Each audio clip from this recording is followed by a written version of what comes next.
Good evening from ABC News headquarters in Washington. I'm Howard K. Smith. I'm Harry Reasoner in New York. These are tonight's headlines. 11 more Americans die in action as the new year marks 10 years of combat in Vietnam. The Polish government announces pay and pension boosts of 10 million persons as a result of the recent riots. In holiday football, Notre Dame upsets Texas in the Cotton Bowl, and Tennessee beats the Air Force Academy in the Sugar Bowl. And an era ends as cigarette ads appear on television for the last time today. Howard? Reports tonight from Steve Bell on students in South Vietnam hating Americans, Ray Maloney on the rebuilding of Warsaw, Charles Murphy on paying for fender benders in Puerto Rico, Scott Osborne on the Texas Notre Dame game, a look back at cigarette ads through the decades, and tonight's comment on the life and times of Mr. Chester Hively. Harry? We have begun a new year with the same old stories, I regret to report. 11 Americans were killed in Vietnam in a 24-hour period that ended at noon Vietnam time today. 5 of them in one incident when the enemy ambushed a supply boat on a canal in the Mekong Delta and killed everyone aboard. Those deaths will be counted in 1970's total, which stands at 4,229 American dead. There was another familiar note. President Thieu of South Vietnam, receiving diplomats who came to wish him Happy New Year, said prospects are promising for ending the war. One relatively new problem is likely to get worse in 1971, anti-Americanism among the South Vietnamese. ABC's Steve Bell reports. Anti-Americanism gets much of its voice from the students and intellectuals on South Vietnamese campuses. It's the educated class that lusts most for a sense of national pride and independence, and it's now taking the form of resentment toward the overwhelming American presence and disillusionment with the war that the Americans support and what it's done to their country. Every day, for every Vietnamese, there's a constant reminder of the American presence, and the public outbursts of anti-Americanism invariably come from the problems in day-to-day contacts. A leading spokesman against the American presence is a U.S.-trained professor, Chow Ton Luan, and there's no escaping the basic conflict in his views and those of the typical GI. The majority of the Americans that we meet here are usually arrogant and disrespectful of our way of life and even of the Vietnamese lives. Here we are trying to help these people, bring them freedom as we know it, and it seems like they want no part of it. The Americans tend to be soft on the disciplinary action against their own men, so that for an American here to run over Vietnamese or to shoot a Vietnamese innocent is quite easy because he's not going to face with any kind of reprisal. The Vietnamese get mistreated. I have several occasions where I got mistreated, downtown I heard Vietnamese say, "Go home, American." Well, I'll go home anytime they want to send me. In the Middle East, Abba Eban, whose oratorical style in English has been compared to Winston Churchill's and who presumably speaks equally well in Hebrew, today talked in Arabic over Israeli radio and television. He said he spoke to every Arab, and he explained Israel was rejoining the UN-sponsored peace talks to get a permanent and mutually binding peace agreement. "Oh, Arab brother," said Eban, "such an agreement will be a source of pride to our sons and yours." Pope Paul today saw a note of hope in the beginning of 1971 in the clemency granted to 6 Spaniards and 2 Russian Jews by their respective totalitarian governments. The Vatican also announced that as an independent state, it will join the United States, Britain, and the Soviet Union in signing the treaty to stop the spread of nuclear weapons. The Vatican has a 50-man army which does not carry rifles and, so far as is known, has no nuclear capability.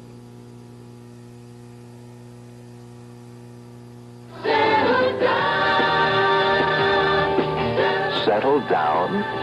Not a chance. Not when you're on the road with the Partridge Family.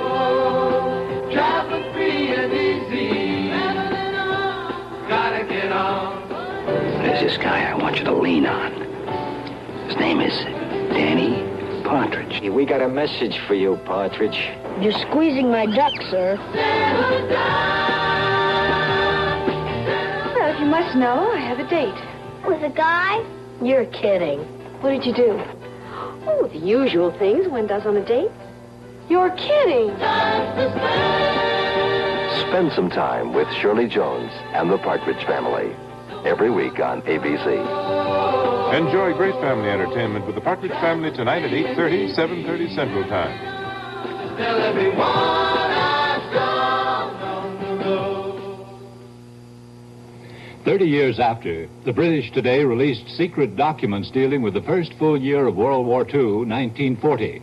One document tells of an offer by German generals to oust Hitler, make peace with Britain, get out of Czechoslovakia and Poland, if Britain would then join Germany against Russia.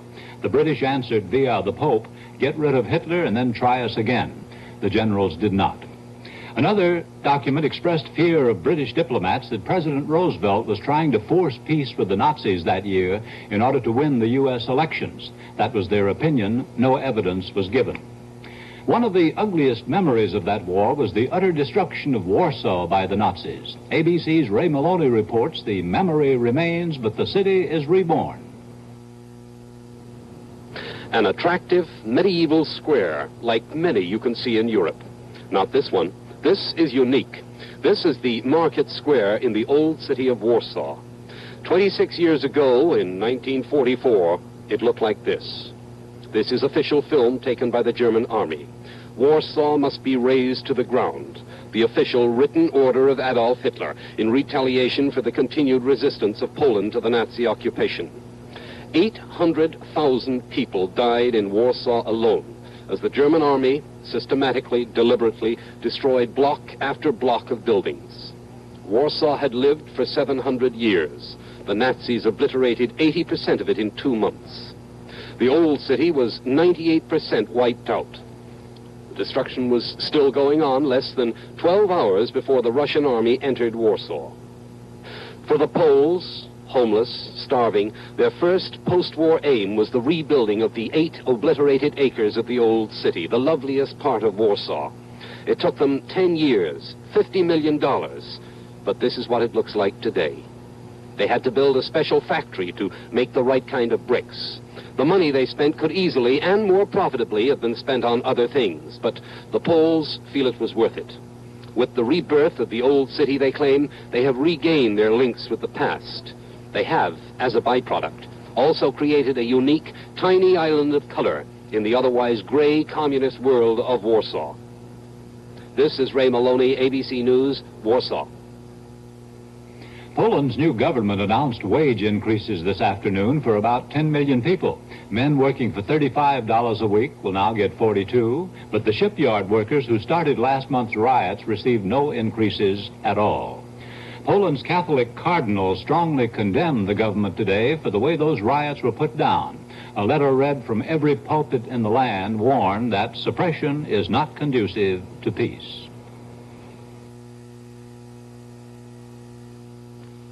This is a square. It's a geometric form, or a different type of person. And here's a circle.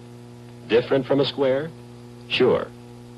One thing people say about these forms is, you can't put a square peg in a round hole.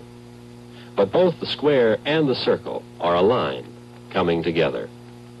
And if you round off the corners of the square, a square becomes a circle. This applies to people, too. The handicapped, for example. Sometimes they're looked upon as not fitting into society. Goodwill Industries knows better. Handicapped people can be like squares without training or work experience. But train them, give them experience, help them adjust, and they fit too. Their sharp corners can be rounded just like the square can be rounded into a circle. Help Goodwill Industries, and you'll see. The preliminary conclusion about the blast that killed 38 men in a Kentucky coal mine is that it was caused by dynamite, not by methane gas. The mine is under guard today. Investigators will begin tomorrow to make sure what happened and why. The first no-fault automobile insurance plan in the 50 states went into effect today in Massachusetts. In the Massachusetts version, bodily injury claims up to $2,000, including $500 in medical costs, will be paid by the motorist's own insurer without any determination of blame. Claims for pain and suffering are eliminated. Property damage claims are not affected. Massachusetts insurance officials expect it to save state motorists $76 million through lower premiums. There are many versions of no-fault insurance under discussion in various states, all designed to take most auto accident cases out of the courts and to assure everyone injured in an accident of care and some degree of compensation. Opponents, especially lawyers specializing in injury cases, say the laws would also put an unfair and minimal ceiling on proper compensation. In Puerto Rico, a version of no fault has been in effect for a year. ABC's Charles Murphy has a report.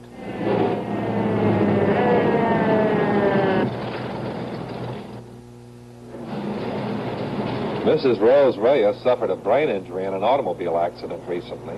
It was the worst thing that ever happened to her. But if she had not carried insurance, it would have been even worse for her and her family. Her insurance is paying for medical care and 50% of the salary she's now unable to earn. Her insurer is the Puerto Rican government. It's meant the difference between living and not living. I think I would have gotten a lot iller just worrying about where the bills would have been paid, because we were in absolutely no position for any medical bills to be taken care of. All Puerto Ricans are insured regardless of who is at fault. The no-fault plan came about because the conventional system of private liability insurance was too expensive for the average driver. And secondly, accidents, which are split-second phenomena, are believed to be more and more a matter of chance rather than simple human error. Every driver pays $35 for insurance at the time he pays his annual license fee. The plan does not cover property loss. If he is in an accident, as this man was recently, the plan pays unlimited medical bills of all those involved and up to $5,000 each for dismemberment. If there had been a death in this wreck, the plan would have paid dependents as much as $15,000 plus $500 for burial, and claims are paid promptly. Puerto Rico established the plan in January and at the same time instituted compulsory driver's training programs in schools and a coordinated auto safety campaign. Since then, the accident rate has fallen 4%. The death rate this year is down 20%. Injured victims who previously could not afford insurance and would have been sent to charity hospitals now can choose their hospital. Court caseloads have dropped sharply, too, since it is no longer necessary to establish blame in an accident case. Prior to the plan's adoption, only 25 to 30% of the islanders carried insurance. Now all are covered. Attention throughout the world is focused on Puerto Rico's no-fault plan. Private policies above the amounts insured by the government can be written, and private companies which at first fought the plan are beginning to accept it. Massachusetts adopted a no-fault plan last August. It's underwritten by private companies, but the state is prepared to take it over if they opt out, and other states are sending observers here to study the Puerto Rican plan. If it works here in a commonwealth poorer than the poorest American state, it probably can work elsewhere. Charles Murphy, ABC News, in San Juan. We'll be back with more news in a moment.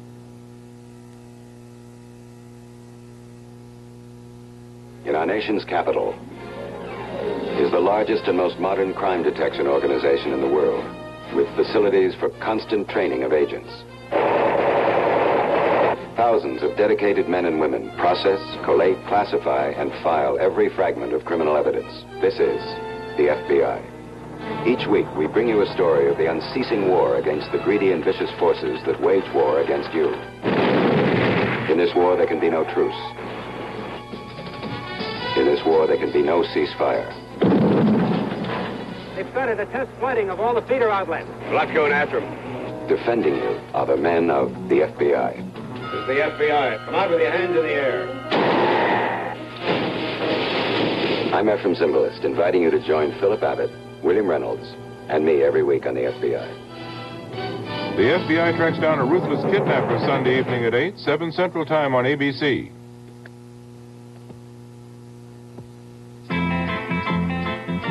Do you like to exercise? Do like Diane Cannon, take a walk. It's good for your heart and your health. Or ride a bike. Great for the legs and your figure. Wheels give you the shakes. Take a walk. On the level. Or up the stairs. How about ice skating? Don't cut a good figure?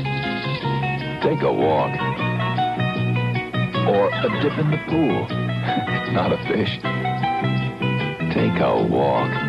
Great way to see the sights. And it's good for your muscles, and that includes the muscle you call your heart.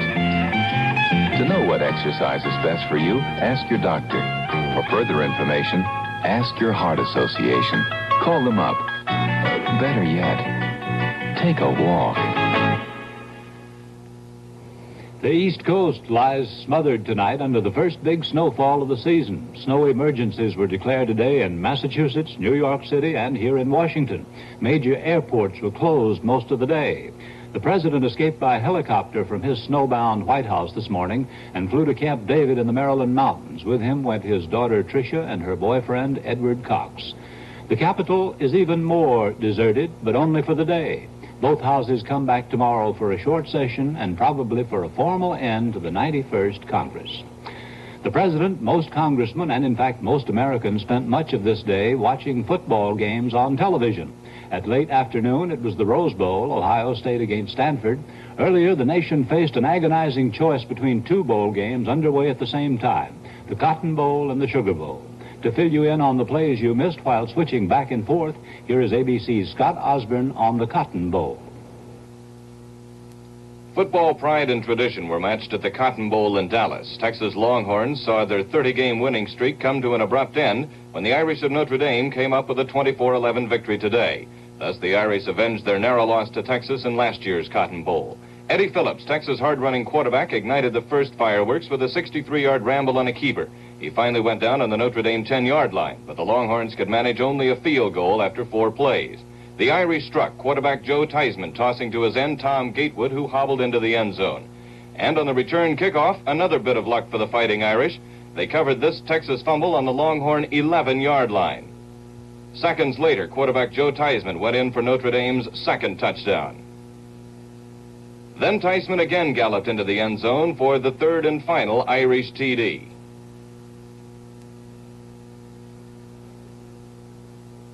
Texas' only touchdown came when Phillips pitched to Jim Bertelsen for short yardage, a sweep and the score. Phillips then tossed for 2 points on the conversion, but that was all for Texas. Notre Dame's Scott Hempel kicked a 36-yard field goal to complete the Irish scoring. All the scoring came in the first half. All that remained was for the Irish players to carry Coach Ara Parsegian off the field. Again, the Irish conquered number 1 ranked Texas 24-11 in the Cotton Bowl. Scott Osborne, ABC News, reporting. Now the other half of the bargain, a report on the Sugar Bowl in New Orleans, where 4th-ranked Tennessee shot down the Air Force Academy. ABC's Greg Jackson has the details. In the South, they take their college bowl games seriously, and it was a bruising encounter between Tennessee and Air Force this afternoon at the New Orleans Sugar Bowl, a game won decisively by Tennessee 34-13. There were 6 fumbles in the first half. On this play, the Tennessee Volunteers jolted the halfback, recovered the ball, and gave it to their own tailback, Don McCleary, here running for one of 2 touchdowns. And still in the first quarter, the Air Force fumbled again. To the delight of quarterback Bobby Scott, who threw for an amazing 162 yards in the first quarter alone, including this touchdown. The Air Force misery was relieved for several minutes by an elusive mongrel who ran for 4 touchdowns and 134 yards of his own before he was thrown out. Air Force scored once in the first half and once in the second on this pass from Bob Parker to Paul Bassa from the 30. But clearly Tennessee dominated the game throughout, especially crushing any running attack on the part of Air Force. And again, final score in the Sugar Bowl, Tennessee 34, Air Force 13. Gregory Jackson, ABC News, reporting. There's one big bowl game left. Louisiana State meets Nebraska in the Orange Bowl tonight in Miami. After that, husbands will begin speaking to their wives once again all across the land until tomorrow's games begin. Aren't we lucky that there are gutsy young men willing to put their dreams, their principles on the line, ready to take risks, knowing they might be hurt, but taking them anyway. Well, aren't I supposed to be emotionally involved? Aren't I supposed to care about my client? No. Just defend her. The young lawyers. Objection, Your Honor. He's a man who is not dissuaded by those cautious souls who say, hey, I don't want to get involved. It's not my responsibility. I think I ought to have my head examined. You were involved. You were protective, outraged, frustrated. Do you know what a hard fact is, Aaron? I mean, without opinion, without sentimental bias. Lee J. Cobb, Zelman King. Well, there's our case. And Judy Pace. Out for justice in The Young Lawyers. Brenda Scott guest stars Monday night here on ABC. The Philip Morris Company has bought all commercial time on the first half hour of all the network talk shows tonight. That is the last half hour on which it is legal to sell cigarettes on radio or television in the United States. It marks, as we like to say, the end of an era. It's been a long era. I guess maybe really sophisticated advertising for cigarettes began when George Washington Hill wanted to start women on the habit, but was afraid of popular criticism. In those days, it was assumed that women were somehow finer creatures than men. Anyhow, Hill put a man and a girl in a porch swing, the man smoking a Lucky Strike. The girl speaks, "Blow some my way. I love the smell of a good cigarette." In later years, horses and waterfalls and speedboats and almost everything else have been used instead of porch swings as a setting for the message. In rustling around for a nostalgic piece, producer Dick Goldberg ran into Philip Morris's original Johnny, somewhat older now, as we all are.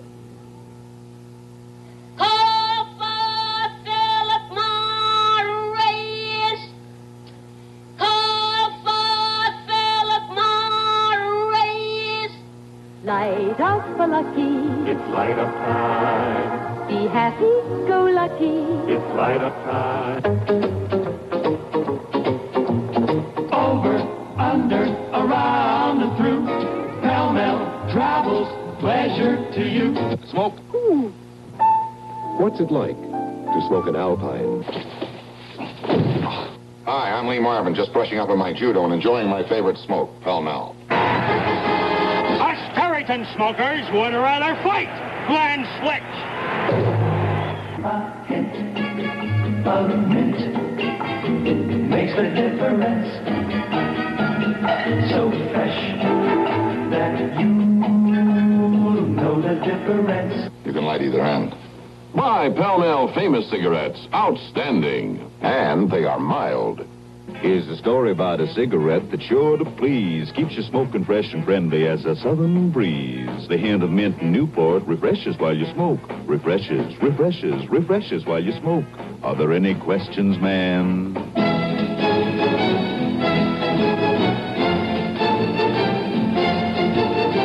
Here on the ranch, this cigarette is the one. Gentle, rich-tasting Camels. Simple as that. Marlboro. Sure is a swell new box. Winston tastes good like a cigarette should. Wherever you are, you're in Marlboro country. Sirens screaming danger in the street. Prowl cars racing trouble on the beat. Guarding giant cities, you will find a man stops and takes big pleasure when and where he can. Chesterfield. You've come a long way, baby, to get where you got to today. You got Virginia Slims now, baby. You've come a long way.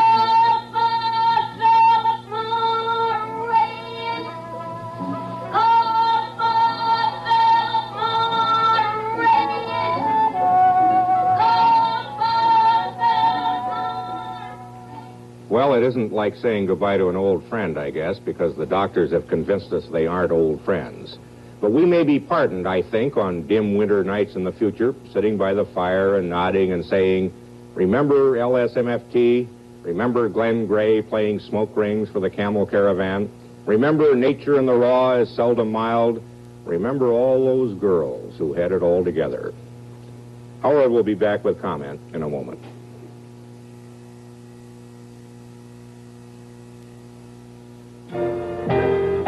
Standing here wondering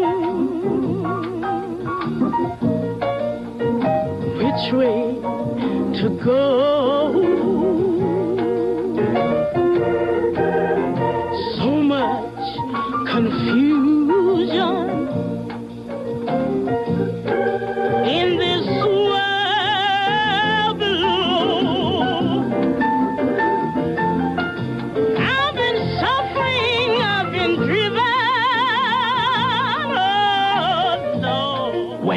quit school, you double the risk that you won't find a job, any job. So if you're in school, stay there. If you're already out, see your state employment service or youth opportunity center about job training programs.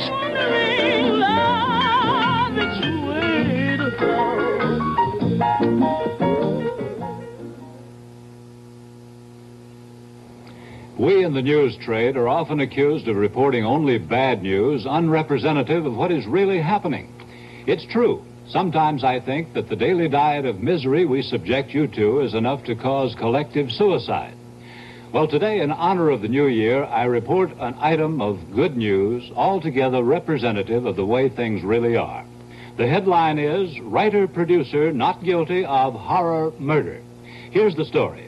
Mr. Chester Hively of Rockville, Maryland, is not, it is disclosed, guilty of the torture slaying of his close colleague, an anchorman on a TV news report.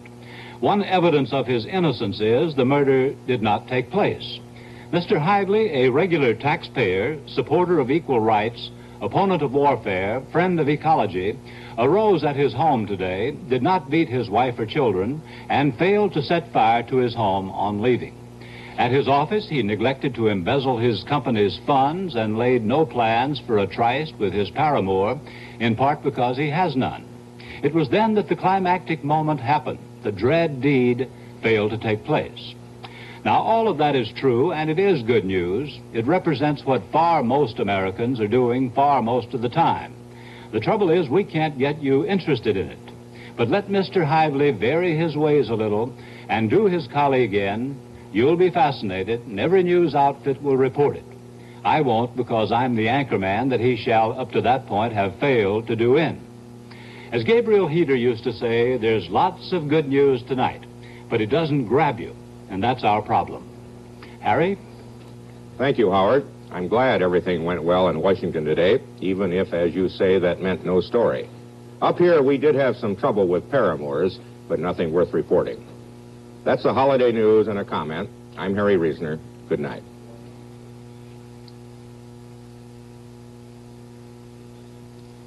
This has been the ABC Evening News with Howard K. Smith in Washington and Harry Reasoner in New York. Monday through Friday in color.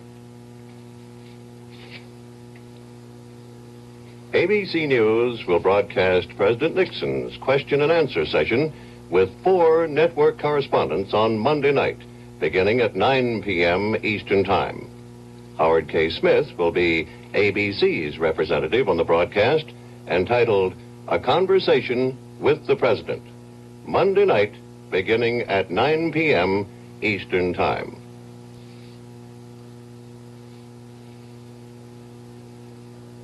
This has been a presentation of ABC News.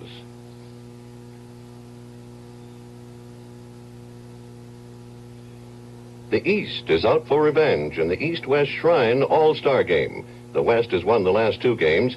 Watch outstanding seniors of the 1970 collegiate football season compete tomorrow afternoon at 4:30, 3:30 Central Time, here on ABC.